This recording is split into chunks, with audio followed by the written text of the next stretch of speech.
보험샵 내 보험 바로잡을 때.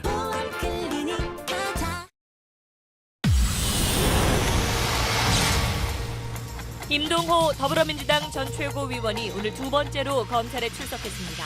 임 전 최고위원은 지난해 지방선거 당시 청와대에서 전화가 와 경선 불출마 대신 과분한 자리를 권유했다는 어제 자신의 발언을 스스로 부인했습니다. 하지만 검찰 수사는 이미 하명 수사 의혹에서 지방선거 개입 의혹으로 확대되고 있습니다. 정부가 내년도 우리 경제 성장률을 올해보다 개선된 2.4%로 예상했습니다.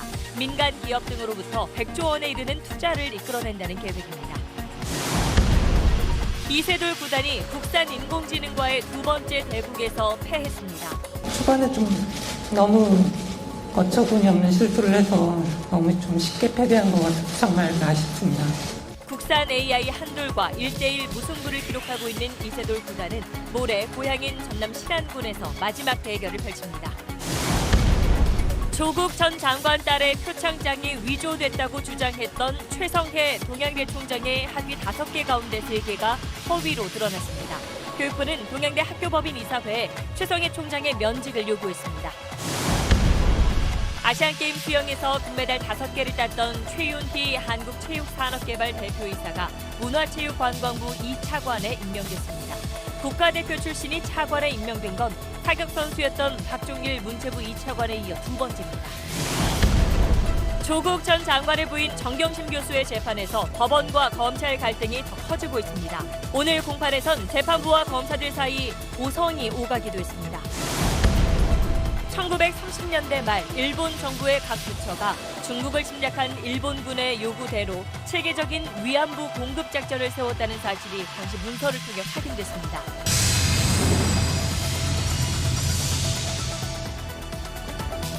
요즘 밖에서 애들 보기 힘들어. 맞아. 마음껏 뛰어놀겠군. 현대수소전기차.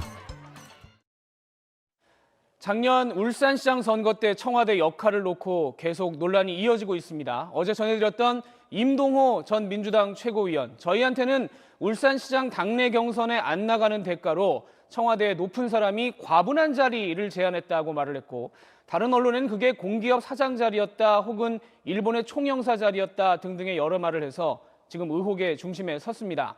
그리고는 이 말이 청와대의 선거 개입 논란으로 이어지니까 어젯밤 늦게 사실이 아니라고 부인을 했는데 오늘 바로 이 건으로 검찰 조사를 받았습니다. 강청환 기자입니다. 임동호 더불어민주당 전 최고위원이 오늘 오후 울산지검에 출석했습니다. 지난해 울산시장 후보 경선에 출마하지 않는 조건으로 청와대로부터 다른 자리를 제안받았다는 SBS를 비롯한 언론 보도가 터져나온 지 하루 만입니다. 어제 연락이 와서 급하게 한다 해서 검찰도 바쁜 것 같아서 제가 협조하겠습니다. 친분이 있는 청와대 여권 인사들과 자리를 논의한 적은 있지만 경선 불출마를 조건으로 자리 제안을 받은 건 아니라고 주장했습니다. 이제 좀 자리 가서 좀 해야 되지 않냐 이런 얘기들은 계속 있어 왔습니다. 그런데 무슨 불출마를 얘기로 그런 조건으로 무슨 이 자리 갔으면 좋겠다 그런 얘기는 전혀 없었습니다. 임종석 전 청와대 비서실장과 김경수 경남도지사와의 술자리에서 자신이 먼저 오사카 총영사로 가고 싶다고 한 적은 있지만 편하게 이야기했을 뿐이라고 말했습니다. 한병도 전 정무수석이 고베 영사 자리를 제안한 것도 친구 사이에 오간 대화였다고 해명했습니다. 하지만 검찰은 송병기 울산 부시장 수첩에 임 전 최고위원에 대한 자리 문제가 언급된 것으로 알려진 데다 첫 번째 소환 당시 진술과 어제 언론 인터뷰 내용이 다른 점에 주목하고 당내 경선 과정에 청와대 개입이 있었는지 여부를 집중적으로 물어본 걸로 전해졌습니다. SBS 강청원입니다. 임동호 전 최고위원 방금 들으신 것처럼 어제 낮까지 한 얘기하고 저녁에 여러 곳에서 뉴스 나가고 한 얘기가 꽤 다릅니다. 뭔가를 숨기려고 하는 건지 아니면 본인이 어떤 의도를 갖고 말을 부풀렸던 건지 이 부분은 더 확인이 필요합니다. 검찰이 이 부분을 집중적으로 조사하는 걸로 파악이 됩니다. 이어서 박원경 기자입니다. 임동호 전 최고위원은 어제 SBS와의 인터뷰에선 청와대 고위 관계자로부터 지난해 울산시장 경선 불출마를 대가로 다른 자리를 제안받았다고 말했습니다. 경선을 하지 말고 그냥 자리 가는 게 어떻겠냐 이거는. 그건 청 쪽에서 얘기가 나왔던 거고. 당연히 청이 아니면 누가 듣습니까? 자리를 제안받았던 시점도 지방선거 출마를 준비하던 때였다고 거듭 밝혔는데 이제 송철호 후보 돕기로 이미 결심하셨을 때 전 경선할 때. 경선 중에 이제 제안이 왔었던 모양이네요. 그렇죠. 오늘은 완전히 말이 달라졌습니다. 불출마를 얘기로 그런 조건으로 무슨 이 자리 갔으면 좋겠다. 그런 얘기는 전혀 없었습니다. 청와대 측과 자리와 관련된 논의는 있었다면서도 사적인 관계를 강조했습니다. 서로 간에 얘기한 건 있죠. 오사카 대신에 고베가라고 한 사람은 그럼 누굽니까? 그러니까 꼭 오사카를 가야 되겠느냐. 우리 한병도 수석이 얘기했죠. 그 친구로서 얘기한 겁니다. 검찰은 이런 임 전 최고위원의 발언 변화에 주목하면서 송병기 부시장 업무 수첩 내용 등을 비교하며 청와대 개입 여부를 확인하고 있습니다. 임 전 최고위원이 실제 다른 공직에 가지 않았더라도 청와대가 경선 과정에서 자리를 제안했다면 선거법 위반 여지가 있기 때문입니다. 검찰은 오늘 조사가 끝나면 임 전 최고위원 인터뷰 내용과 진술, 수첩 내용 등을 비교하면서 사실관계를 확인할 계획입니다. SBS 박원경입니다. 그리고 유재수 전 부산시 부시장 청와대 감찰 중단 논란에 대해서 검찰이 수사 끝에 내린 잠정 결론 저희가 단독으로 취재를 했습니다. 검찰의 잠정 결론은 당시 민정수석이던 조국 전 장관이 최종적으로 판단하고 결정해서 감찰을 중단했다. 그러니까 그 위에 비서실장이나 다른 사람이 지시를 내리지는 않았다는 겁니다. 그래서 조국 전 장관의 구속영장을 청구할지 말지는 다음 주에 결정할 걸로 알려졌습니다. 이현영 기자의 단독 보도입니다. 청와대 감찰 무마 의혹과 관련해 지난 월요일에 이어 어제 13시간 검찰 조사를 받은 조국 전 장관.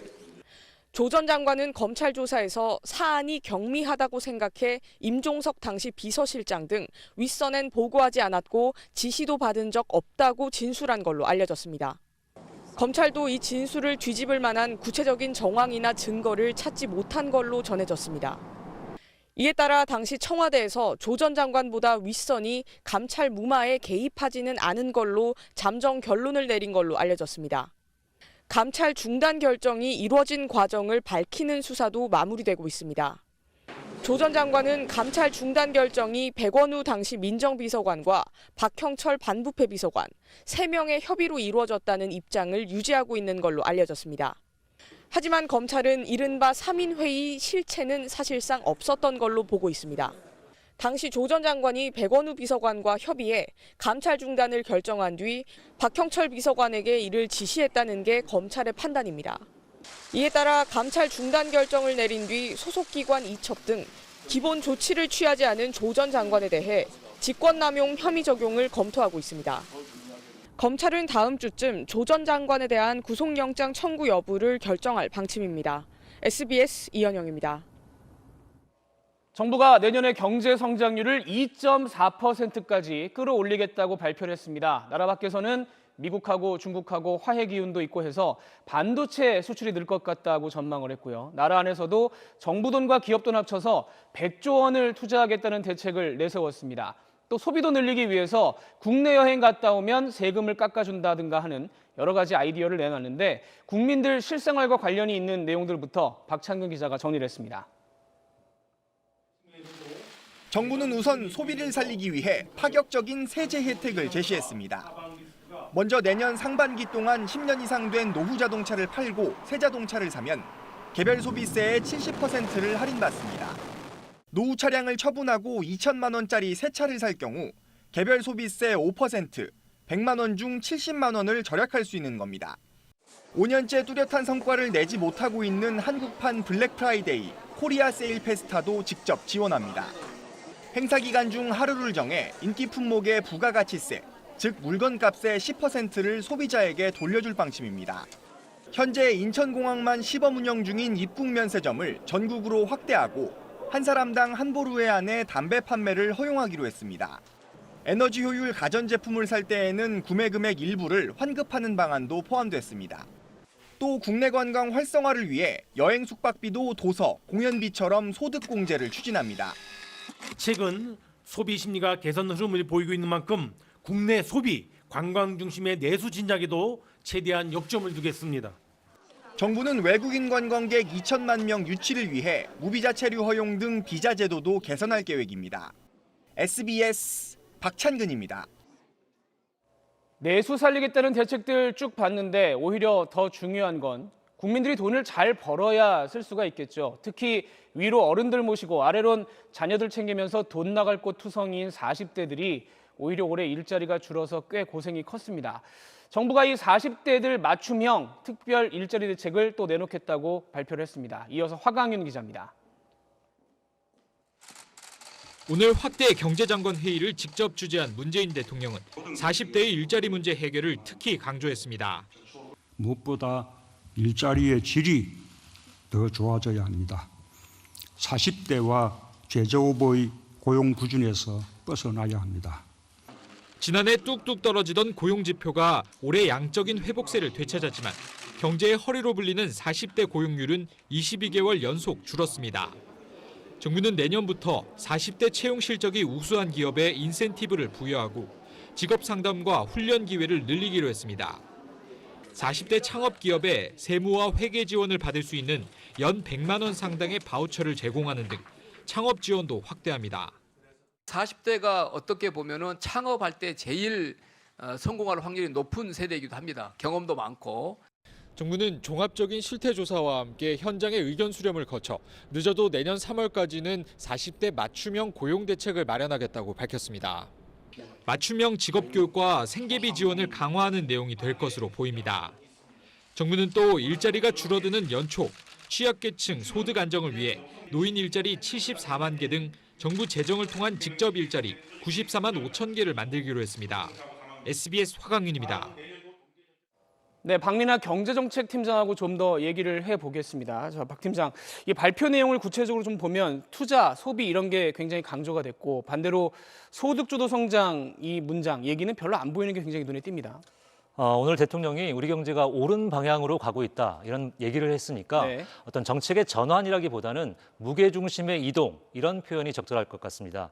사실 성장으로 무게추가 옮겨가는 분위기는 1년 전 그러니까 올해 경제정책 방향을 발표할 때도 감지가 됐었습니다. 네. 그런데도 올해 2% 성장에 그칠 것으로 보여서 성과는 시원치가 않았습니다. 그래서 내년엔 투자와 소비를 중심으로 한 성장에 보다 확실한 방점을 찍은 겁니다. 네. 토건으로 경기 부양하지 않겠다면서 꺼려하던 SOC 투자를 내년에 17% 넘게 증액한 것도 달라진 모습입니다. 네. 김용범 기재부 차관은 궤도를 벗어난 저성장 시기는 최단 기간 내에 탈출해야 한다라는 절박한 표현을 썼는데요. 오늘 핵심 키워드 경제 상황 돌파라는 용어도 그래서 나왔습니다. 아무래도 내년에 총선이 있고요. 현 정부 임기도 절반이 지난 만큼 이제는 체감할 수 있는 성과를 보여줘야 한다라는 인식이 담겨 있습니다. 근데 이제 말씀하신 대로 올해 2% 지금 되냐 안 되냐 뭐 이런 상황에서 내년에 이게 2.4% 가능하냐 하는 말이 벌써부터 나온단 말이죠. 원래 경제 전망이라는 게 틀리기 위해서 한다 뭐 이런 우스개 아닌 우스개가 있습니다. 네. 정부의 예상치는 미중 무역 갈등 잘 풀려서 수출 충분히 회복되고 특히 반도체 업황 호전되고요. 네. 512조 원 넘는 재정 효과적으로 집행된다는 전제를 깔고 있습니다. 네. 물가 상승 같은 부작용 낳지 않고 우리 경제가 성장할 수 있는 잠재력을 2.5에서 2.6% 정도로 보는데 만약 내년에 2.4% 성장한다면 거의 근접한 수준이죠. 네. 경기 회복을 느낄 만한 수준일 겁니다. 그러나 국내외 연구기관들은 1%대 후반에서 많아야 2.2, 2.3% 정도까지만 보고 있어서 네. 2.4%는 분명히 낙관적인 숫자로 볼 수 있습니다. 이제 투자가 결국은 중요할 텐데 정부 돈, 뭐 일반 돈 합쳐서 100조 원을 투자하겠다고 지금 발표를 했단 말이에요. 근데 정부 돈은 뭐 정부가 쓰는 거지만 기업들은 그 돈 투자해서 내가 돈 벌 수 있다는 확신이 서야 투자를 할 거 아니겠습니까? 이건 어떻게 봐야 될까요? 올해도 뭐 투자 열심히 독려하겠다라고 했지만 네. 설비 투자 마이너스 7.7%였고요. 건설 투자 마이너스 4%였습니다. 내년에 100조 원 투자하겠다는 것도 어떤 선언적 구호 정도로 봐야 할 겁니다. 오늘 경제장관 회의에 참석한 박용만 대한상회장이 이런 말을 했습니다. 투자라는 건 의지의 산물이 아니라 기회의 산물이다. 이 투자 기회가 많아지도록 정부가 규제 혁신 같은 분야에서 인식의 전환이 필요해 보입니다. 저희가 여러 가지 얘기를 했습니다만 내년에 2.4% 넘어서 좀 다들 살림살이 나아졌으면 하는 바람들 갖고 계실 텐데 저희도 그런 차원에서 계속 좀 보도를 좀 해야 될 것 같습니다. 그랬으면 좋겠습니다. 네, 잘 들었습니다. 자, 국회는 여전히 선거법 가지고 힘싸움 중인데 자유한국당이 연동형 비례대표제 되면 비례한국당을 따로 만들겠다. 그러니까 위성정당을 만들겠다는 카드를 꺼내들었습니다. 여당과 소수 야당 사이에서는 더 진전은 없는 상태입니다. 정윤식 기자입니다. 자유한국당 지도부가 처음으로 이른바 위성정당을 공개석상에서 거론했습니다. 연동형 선거제를 밀어붙인다면 우리는 비례한국당을 만들 수밖에 없음을 미리 말씀드립니다. 지지자들로 하여금 지역구 투표는 한국당 후보에게, 정당 투표는 비슷한 이름의 위성 정당에 몰아주도록 유도하겠다는 겁니다. 연동형 비례대표제가 도입되면 정당 득표율에 따라 비례 의석을 배분받습니다. 그런데 한국당 같은 거대 정당은 지역구 의석이 많아서 연동 배분 대상에서 빠질 공산이 크니 아예 페이퍼 정당, 위성 정당을 따로 만들어 의석 확보에 나설 수 있다고 말한 셈입니다. 민주당과 소수야당은 페이퍼 정당은 후안무치한 꼼수라고 맹비난했지만 정작 자신들도 석패율제 도입을 둘러싼 의석수 확보 전쟁을 계속했습니다. 3+1 대표의 제안을 더불어민주당이 수용하지 않은 것에 대해 깊은 유감을 표합니다. 조금이라도 있을 수 있는 반개혁의 여지를 없애야 하기 때문입니다. 연동형 캐비니, 석패율제니 득실 계산에 빠져 있는 민주당과 소수 야당. 협상은 거부하면서 페이퍼 정당 구상을 내놓은 한국당. 민생과는 동떨어진 용어들이 하루가 멀다 하고 쏟아지면서 국민들의 눈살은 더욱 찌푸려지고 있습니다. SBS 정윤식입니다. 이세돌 구단과 인공지능 한돌의 3번의 바둑 대결. 오늘 2번째 판이 있었는데 어제하고는 반대로 이세돌 구단이 중반에 백기를 들었습니다. 초반에 이세돌 구단이 인간다운 실수를 했는데 인공지능이 이거 놓치지 않았습니다. 먼저 안서연 기자입니다. 돌가르기로 흑돌을 잡은 이세돌 구단은 초반부터 실리작전을 구사했습니다. 팽팽하던 승부는 30수가 넘어가며 한돌 쪽으로 급격히 기울기 시작했습니다. 좌상귀에서 벌어진 싸움에서 이 구단이 예상치 못한 실수를 범한 겁니다. 대장고에 들어갔거든요. 그 이유는 이수가 실수란 걸 깨달은 겁니다. 한돌은 흑 넉점을 잡으며 확실한 우위를 점했습니다. 궁지에 몰린 이 구단이 과감한 수를 두며 변화를 시도했지만 사실 사람 바둑에서는 정말 말도 안 되는 수입니다. 차분히 대응하는 한돌은 어제와 확연히 달랐습니다.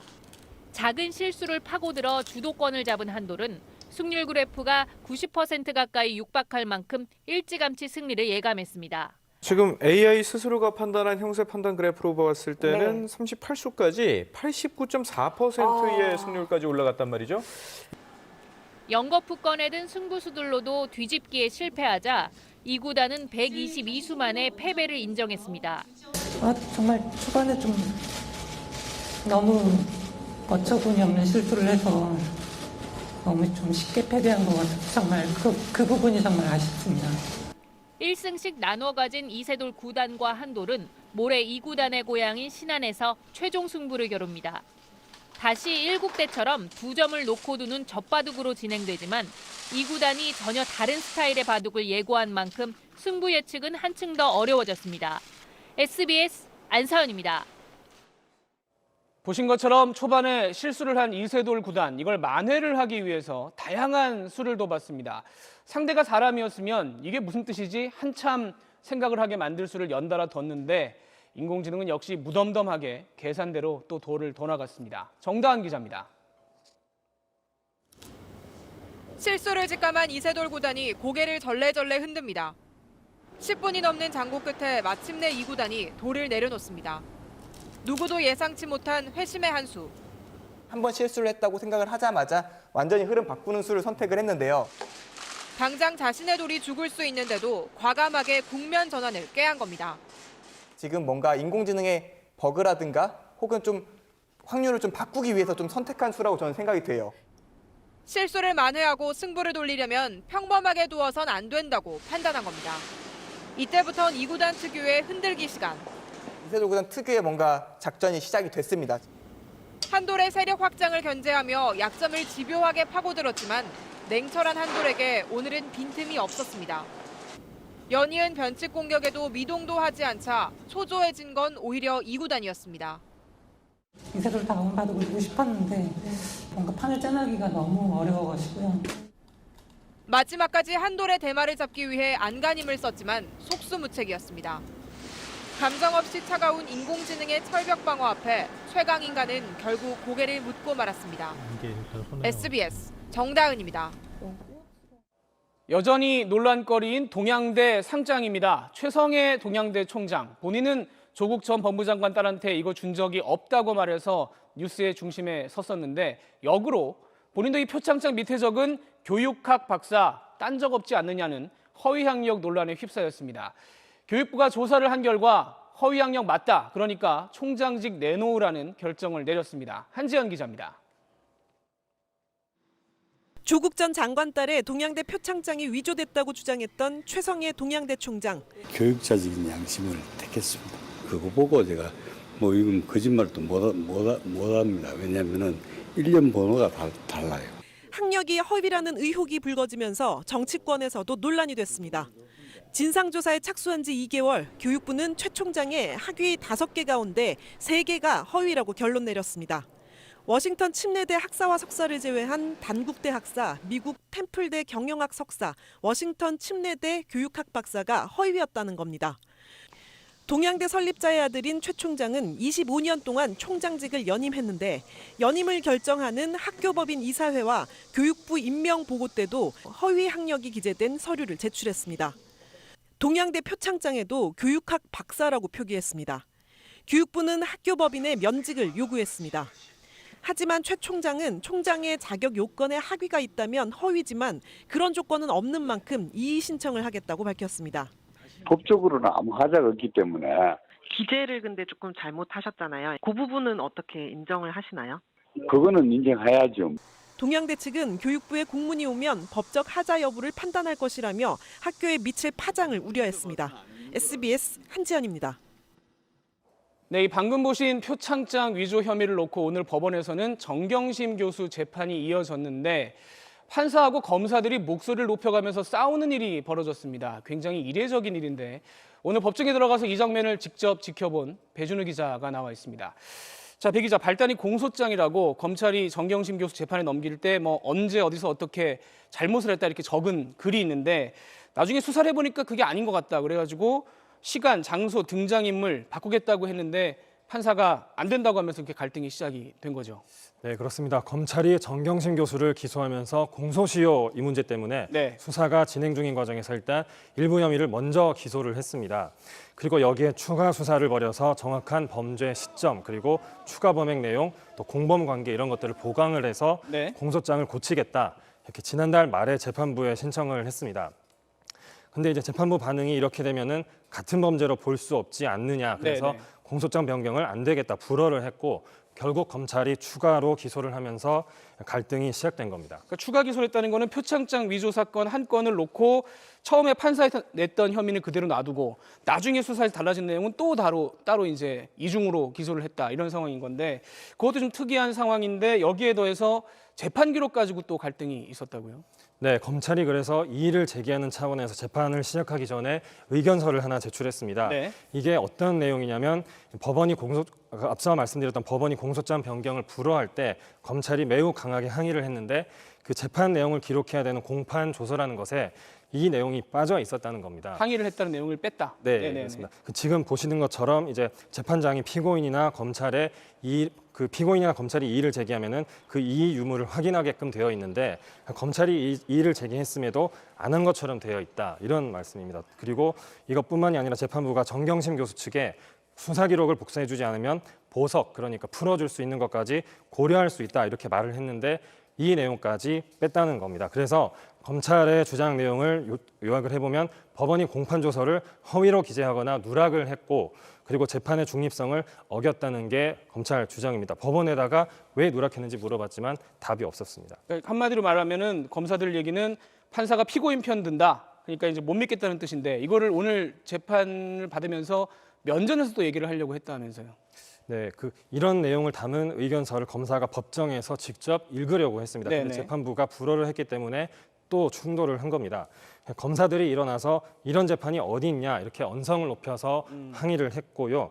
그리고 재판장이 공판 조서를 수정하겠다고까지 했는데 검사들이 읽어야 되겠다. 그래서 계속 일어나서 언성을 높이는 상황이 이어졌습니다. 그래서 재판장이 이제 재판을 진행을 해야 되기 때문에 검사들에게 앉으라고 했는데 이런 신경전이 10분 넘게 계속 이어졌습니다. 판사하고 검사들이 법정에서 이러는 경우는 영화나 드라마에서도 못 본 것 같습니다. 굉장히 이례적인 일이에요.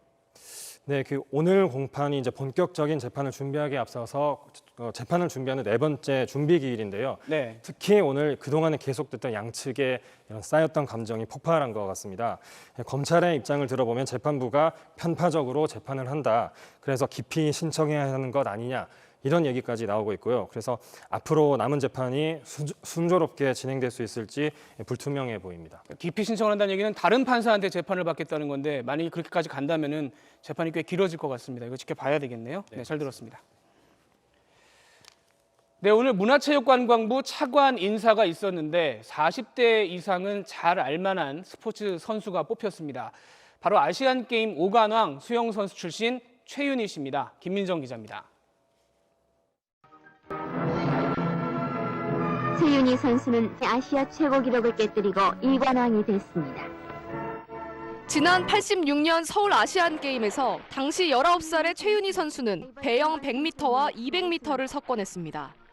82년과 86년 아시안게임에서 그가 따낸 금메달은 5개.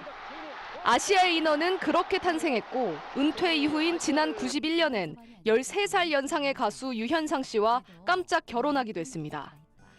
최윤희 차관은 2007년부터 스포츠 행정가로 변신합니다.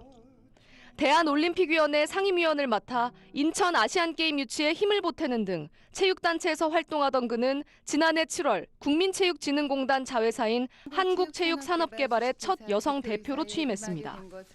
이때 낙하산 논란이 일었습니다. 대표 취임 1년 3개월 전 체육인 2천여 명과 함께 문재인 대선 후보 지지 선언을 했는데 그 덕을 본 게 아니냐는 겁니다. 체육인 2,000명의 지지 선언을 했잖아요. 캠코도 보훈 인사라고밖에 할 수가 없습니다. 체육과 관광 업무를 총괄하는 문화체육관광부 2차관에 임명하면서 청와대는 최 차관이 현장 경험과 행정 역량을 겸비했다고 발탁 배경을 설명했습니다. 직원들한테 인정을 받았다는 게 사실 가장 중요하고요. 최선을 다하겠다는 말씀 드리겠습니다. 대통령 직속 정책기획위원장엔 조대엽 고려대 노동대학원장이 내정됐습니다. 조신임 위원장은 문재인 정부 초기 고용노동부 장관에 내정됐다가 음주운전에 대한 거짓 해명 의혹이 불거져 낙마했는데 청와대 관계자는 장관과 달리 비상설직이라 전문성 위주로 인선했다고 전했습니다. SBS 김민정입니다. 한 키즈 카페에서 만 3살 된 아이가 천장과 구조물 사이에 목이 끼이는 사고가 났습니다. 소리도 못 내고 발버둥치는 걸 아빠가 달려가서 구했는데 키즈 카페 직원들은 자리에 없어서 사고 상황을 알지도 못했습니다. 전연남 기자입니다. 지난달 30일 경기도 파주의 한 키즈 카페 2층. 아이가 블럭을 가지고 놀다 통로로 들어갑니다. 이어 천장과 통로 난간 사이 빈 공간을 붙잡더니 힘을 줘서 올라갑니다. 잠시 후 아이가 발버둥치자 밖에서 지켜보던 아빠가 이상한 낌새를 느끼고 급히 달려와 아이를 구조합니다. 만 3살 아이가 천장과 통로 난간 사이에 목이 끼인 겁니다. 갔을 때 거렸어요. 그러다가 돌려가 빼니까 그때서 울음이 터진 거예요. 울지도 못하고 그냥 눈물만 똑똑 흘리고 있었어요. 어른들은 30초라고 얘기하는데 애들은 30초에 1분이 넘었으면 아마. 아이는 목 경추부 관절이 어긋나 보조기를 착용해야 했고 핀 고정술이 필요할 수도 있다는 소견을 받았습니다. 사고 당시 키즈 카페엔 안전요원 등 5명이 있었지만 다른 일을 보거나 식사 중이어서 사고가 난지 몰랐습니다. 저희는 식사 시간이 있어요. 부모님과 같이 공연을 같이 놀이를 하는 거죠. 저희가 저게 안전요원을 대체할 수는 없거든요. 파주시청은 사고가 난 공간에서 비슷한 사고가 또 일어날 수 있는 만큼 문제의 공간을 없애라고 통보했습니다. SBS 전연남입니다. 키즈카페는 한 해 400곳이 새로 문을 열 만큼 성업 중이지만 안전관리는 미흡합니다. 문제 있는 시설을 그대로 사용하다가 연달아 사고가 난 곳도 있는데 정부는 합동 점검에 나설 예정입니다. 홍영재 기자입니다. 5살 이모군은 석 달 전 키즈카페 놀이기구에 발이 끼어 왼쪽 발목이 부러졌습니다. 아주 자지러지게 울고 그래서 바로 응급실 갔더니 다리가 완전히 부서졌더라고요. 그 기구를 가서 봤더니 그 밑에 홈이 있더라고요. 아주 육중한 쇠판인데 거기에 다리가 껴서 돌아가니까. 불과 며칠 전 비슷한 사고가 있었다는 이야기를 듣고 기구 교체를 요구했지만 본사에서 지시가 내려와야 이 기구에 대한 사용 정지도 할 수 있고 보완도 할 수 있고. 여러 번 항의하고 나서야 점주는 사고기구 홈 부분에 간단한 스펀지를 덧댔을 뿐입니다. 키즈 카페에서 과일 모형을 입에 넣었다 얼굴이 빨갛게 부풀어 오른 아이. 부모가 직접 판매처를 찾아 아이들 손에 닿게 하지 말라는 주의사항을 발견해 점주에 따졌더니 돌아온 답변이 황당했습니다. DP용인데 가격이 저렴하니까 그런 걸로 많이 쓴다고 하더라고요. 주위에서 그 제품을 많이 쓰고 있어가지고 자기도 그냥 사서 썼다. 최근 5년간 한국 소비자원에 접수된 키즈카페 관련 사고는 1,411건입니다. 이 중 아이가 떨어지거나 부딪힌 사고는 92%에 달했고 전기와 화학물질 관련 사고가 그 뒤를 이었습니다. 점주 처벌부터 놀이기구 안전 기준까지 식약처, 소방청 등 6개 부처가 법령을 마련했지만 한 해 400곳이 늘었을 만큼 우후죽순 생겨난 키즈카페를 모두 점검하긴 쉽지 않습니다. 안전요원을 배치할 의무도 아직 없는 것도 문제입니다. 정부는 내년 초 각 부처별 합동점검을 추진 중이라고 밝혔습니다. SBS 홍영재입니다. 인터넷 개인 방송을 진행하며 유명세를 탄 20대 남성이 화장실에서 여성을 불법 촬영하다 적발돼 구속됐습니다. 구속 사흘 전에도 방송을 하며 돌아오겠다는 얘기를 남겼는데 이 남성 휴대전화에선 여성들을 몰래 찍은 사진과 영상 수백 건이 나왔습니다. 정반석 기자가 보도합니다. 한번 보여드릴게요, 여러분들. 수억 원대 고급 스포츠카를 자랑하는 이 남성. 길거리에서 처음 만난 여성을 인터넷 방송에 출연시키고 유튜브 제작물을 만들어 인기를 끈 25살 윤모 씨입니다. 윤 씨는 지난 10일 자신의 방송 홈페이지에 글을 남기고 방송을 중단했습니다. 불법 촬영 혐의로 경찰 조사를 받다 구속됐기 때문입니다. 윤 씨는 지난 8월 서울 강남의 한 화장실에서 여성의 신체를 몰래 찍다 피해 여성에게 붙잡혔습니다. 경찰이 스마트폰을 분석해보니 여성 수백 명의 신체를 찍은 사진이 나왔는데 2017년부터 서울 시내 공중 화장실 등에서 몰래 촬영해온 것들입니다. 심지어 만취해 몸을 가누지 못하는 여성을 성폭행하는 영상도 있었습니다. 중간간의 경우에 벌금형이 없이 징역 3년 이상의 중한형에 처해질 수 있고 불법 촬영의 경우에도 피해자 수가 다수이고 이 사건과 같이 범행 횟수도 수백여에 이를 경우 죄질이 더욱 가중돼서 중한형이 선고될 수 있습니다. 윤 씨는 반성은커녕 구속되기 사흘 전에도 방송을 하며 억울함을 주장했습니다. 왜 나한테는 이런 일이 있을까요, 여러분들? 맞죠? 일단 뭐 다시 보고 싶으시면 다시 보기 많이 봐주세요, 여러분들. 알겠죠? 힘낼게요. 힐링 내죠.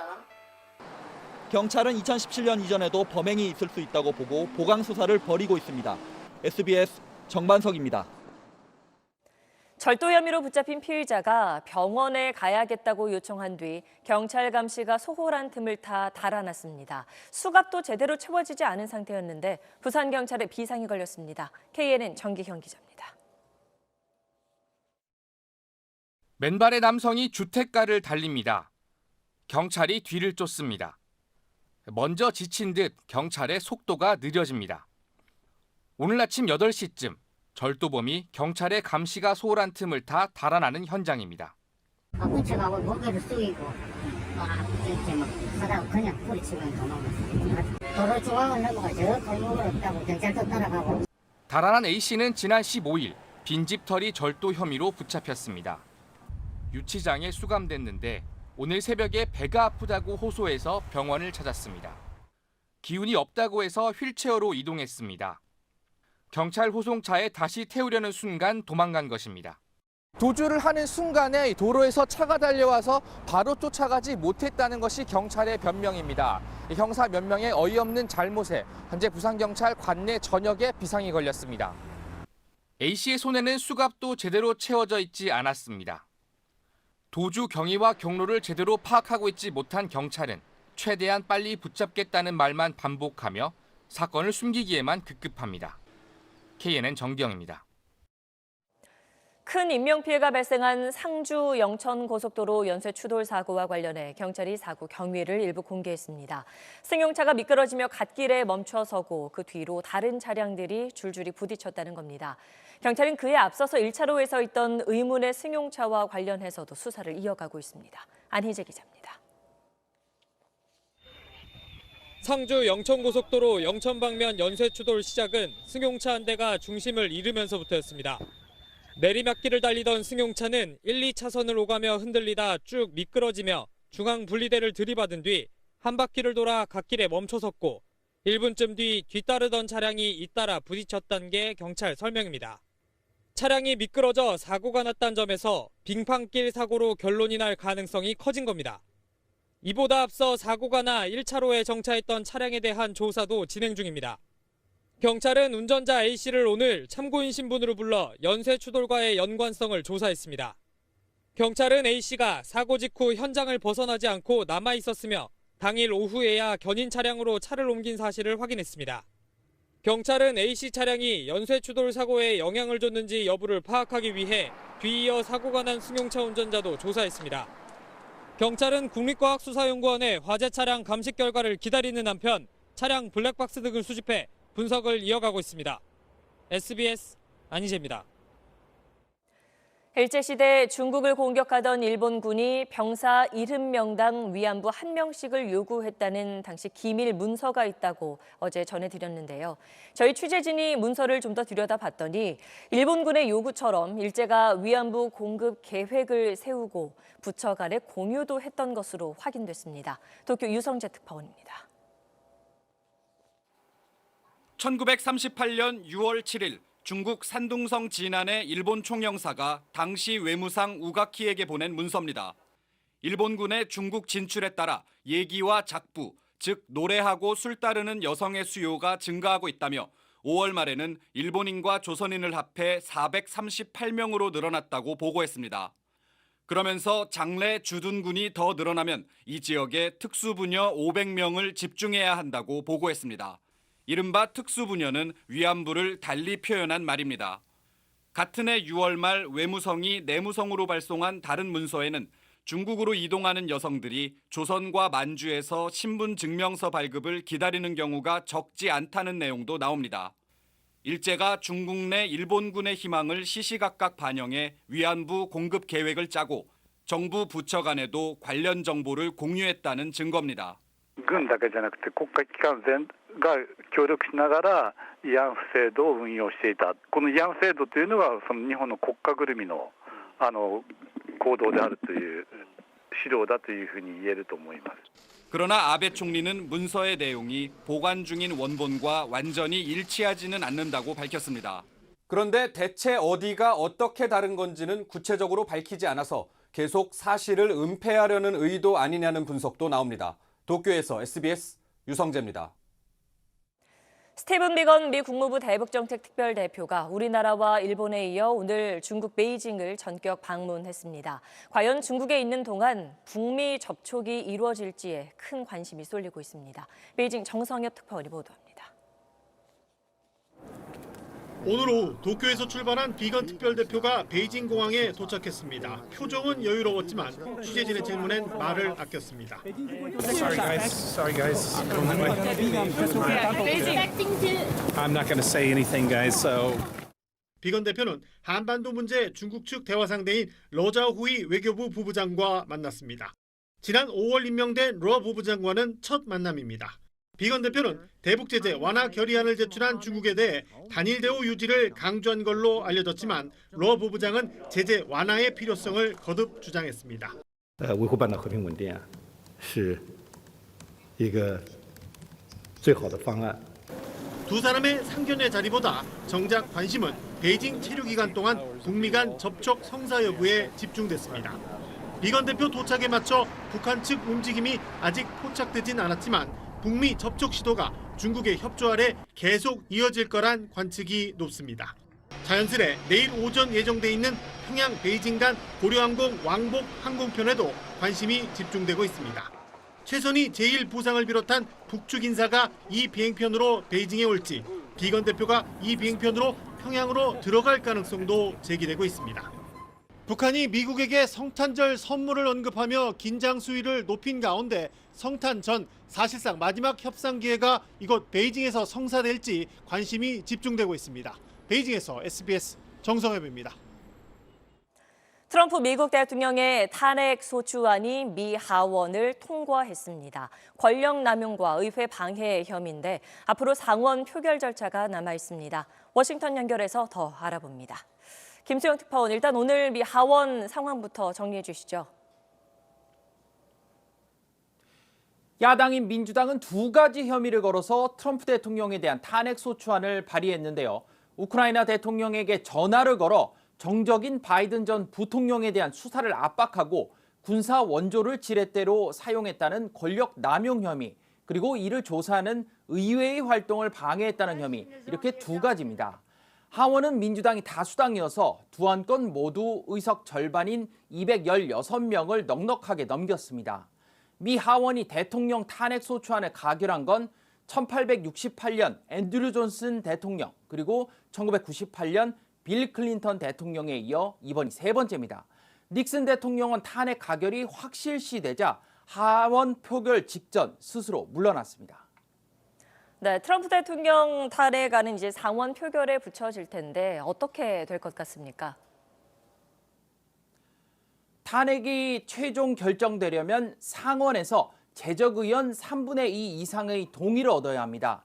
그런데 상원의 다수당은 여당인 공화당입니다. 공화당은 지금 탄핵안을 상원으로 빨리 올려라, 부결시켜주겠다, 이렇게 얘기하고 있는데요. 결론적으로 말씀드리면 실제 탄핵 가능성은 거의 없습니다. 그러면 통과가 안 될 걸 알면서 정치적인 목적으로 냈다는 거네요? 네, 그렇습니다. 여야가 모두 그걸 잘 알고 있습니다. 트럼프 대통령의 말을 들어보시죠. It doesn't really feel like we're being impeached, do you? This lawless partisan impeachment is a political suicide march for the Democrat Party. 미국 사람들 얘기를 들어보면 트럼프가 잘못하긴 한 것 같은데 탄핵당할 정도인지는 모르겠다, 이런 얘기가 많습니다. 민주당은 내년 대선 전국에서 이 문제를 계속 들고 나올 거고요. 트럼프 대통령으로선 껄끄럽겠죠. 그렇다고 트럼프에게 손해만 있는 건 아닙니다. 지지층 결집의 계기가 될 수 있는데요. 실제로 트럼프 대통령은 탄핵 전쟁에서 승리할 자금을 기부해달라고 지지자들에게 호소하고 있습니다. 양쪽의 정치적 셈법이 다른 건데 탄핵이 안 되더라도 일단은 야당의 호재지만 편가르기에 능한 트럼프 대통령에게도 역이용의 기회는 될 수 있습니다. 지금까지 워싱턴에서 전해드렸습니다. 네, 다음 소식입니다. 선거법을 놓고 국회가 시끄러운 가운데 중요한 선거제도를 바꿀 때 여야가 합의해 처리한 적이 없다는 문희상 국회의장의 말이 논란이 되고 있습니다. 자유한국당은 그렇지 않다고 반박했습니다. 누구 말이 맞는지 이경원 기자가 사실은 코너에서 알아봤습니다.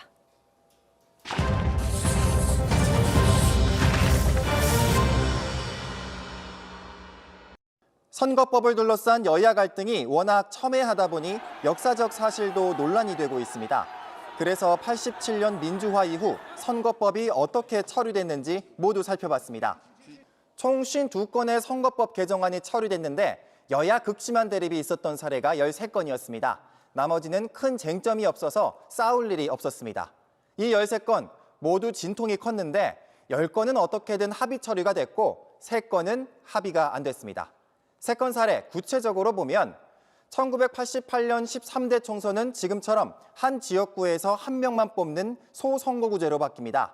소선거구제 법안은 당시 여당인 민정당이 합의가 아니라 단독으로 처리했습니다. 선거법 날치기 처리의 대명사로 기록돼 있습니다. 1995년 전국 동시 지방선거의 규칙을 만들 때도 여야 양보가 어려웠습니다. 광역의원 선거구 조정에 여야 이해관계가 얽히며 합의 실패, 역시 여당인 민자당이 단독 처리했습니다. 2000년 16대 총선을 앞두고는 여당은 비례대표 1인 2표제 하자, 야당은 지역구 의석수 덜 줄이자 이렇게 맞서다 합의 못했습니다. 결국 각자 투표에 처리했습니다. 정리하면 합의 처리 10건, 결렬 3건. 87년 이후 여야는 선거법 합의 처리를 위해 노력했지만 한 선거구에서 몇 명을 뽑느냐, 또 비례대표를 어떻게 나누느냐 같은 문제를 놓고서는 첨예하게 맞섰습니다. 정치적 상황, 이해 득실의 크기에 따라 처리 방식이 달랐다는 점에서 선거법 처리의 전통이나 원칙이 이거다 저거다 단정 짓기는 어려워 보입니다. SBS 이경원입니다. 재판받는 마약 사범이 감형을 받을 수 있도록 마약 사건을 제보한 것처럼 가짜로 수사 공적서를 꾸민 경찰관 14명이 검찰에 적발됐습니다. 이들 경찰관은 마약 사범 정보를 많이 알고 있는 브로커들에게 수사 협조를 받기 위해 이들의 부탁을 받고 범행을 저지른 걸로 드러났습니다. 마약 사범이 수사에 기여한 경우 재판에서 감형받을 수 있도록 한 양형 기준을 악용한 것입니다. 내년 자동차 보험료가 3.8% 안팎으로 인상될 전망입니다. 업계가 최저 인상률로 요구한 5%대에서 제도 개선에 따른 보험료 인하 효과를 뺀 수준입니다. 보험업계에 따르면 금융당국은 각 손해보험사에 자동차 보험과 관련한 제도 개선 효과를 내년 보험료 결정에 반영하라고 요청한 것으로 알려졌는데 제도 개선에 따른 보험료 인하 효과는 1.2% 정도로 추정됩니다.